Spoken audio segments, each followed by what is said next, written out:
జవజీవాలతో కలకల్లాడుతూ ఓ పెద్ద కెమికల్ ఫ్యాక్టరీలాగా పనిచేయాల్సిన మన కాలేయానికి ఇవాళ హెపటైటిస్ ఇన్ఫెక్షన్లు, కొన్ని రకాల జబ్బులు పెనుశాపాలుగా మారుతున్నాయి. పొగ, మద్యం వంటి అలవాట్లు, గాడి తప్పిన తిండి తీరు మూలంగా కూడా కాలేయం ఆరోగ్యం దెబ్బతినిపోతుంటుంది.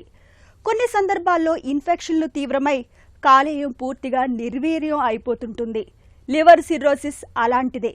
అయితే దీనికి ఓవైపు చికిత్స తీసుకుంటూనే మరోవైపు జీవనశైలి, అలవాట్లు, ఇతరత్ర విషయాల్లో జాగ్రత్తలు తీసుకుంటే సిర్రోసిస్ను చక్కగా అదుపులో ఉంచుకోవచ్చునని చెబుతారు నిపుణులు. లివర్ సిర్రోసిస్ను పూర్తిగా నయం చేసే చికిత్సల గురించి ఇప్పుడు తెలుసుకుందాం. లివర్ సిరోసిస్ ఒకసారి వచ్చిన తర్వాత ముఖ్యంగా మనం తెలుసుకోవాల్సింది ఏంటంటే ఏ కారణం చేత సిరోసిస్ వచ్చింది. కొంతమందికి మల్టిపుల్ కాజెస్, ఒకటి కన్నా ఎక్కువ కాజెస్ ఉండే అవకాశం ఉంటుంది. మేజారిటీగా ఆల్కహాల్ రెగ్యులర్గా తీసుకునే వాళ్ళకే కంప్లీట్గా ఆల్కహాల్ ఆపేయిస్తాం. కొన్ని రకాల మందులు లివర్ రీజనరేషన్కి మనం ఇచ్చి దాన్ని తగ్గించే అవకాశం ఉంటుంది. అలాగే non alcoholic fatty liver disease, ఈ నాన్ ఆల్కహాలిక్ ఫ్యాటీ లివర్ డిసీజ్లో లైఫ్ స్టైల్ మాడిఫికేషన్, ఆహారంలో మార్పులు, అధికంగా షుగర్ ఉంటే షుగర్ని కంట్రోల్ చేసుకుంటాం, బరువు అధికంగా ఉంటే బరువు తగ్గించుకుంటాం, అండ్ కొన్ని రకాల కొత్త మెడిసిన్స్ అవైలబుల్గా ఉన్నాయి. ఈ ఫైబ్రోసిస్ని రివర్స్ చేసే మెడిసిన్స్ ఇప్పుడు అవైలబుల్గా ఉన్నాయి.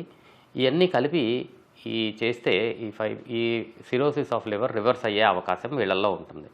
అలాగే హెపటైటిస్ బి ఉన్న వాళ్ళలో సిరోసిస్ వస్తే హెపటైటిస్ బి మాత్రలు, యాంటీవైరల్ ట్యాబ్లెట్స్, హెపటైటిస్ సి ఉన్న వాళ్ళకి యాంటీవైరల్ ట్యాబ్లెట్స్ ఇస్తే రివర్స్ అయ్యే అవకాశం. సో ప్రతి ఒక్కరికి ఒకటే ట్యాబ్లెట్ ఉండదు, కారణాన్ని బట్టి వాళ్ళకి ట్రీట్మెంట్ ఇవ్వడం జరుగుతుంది.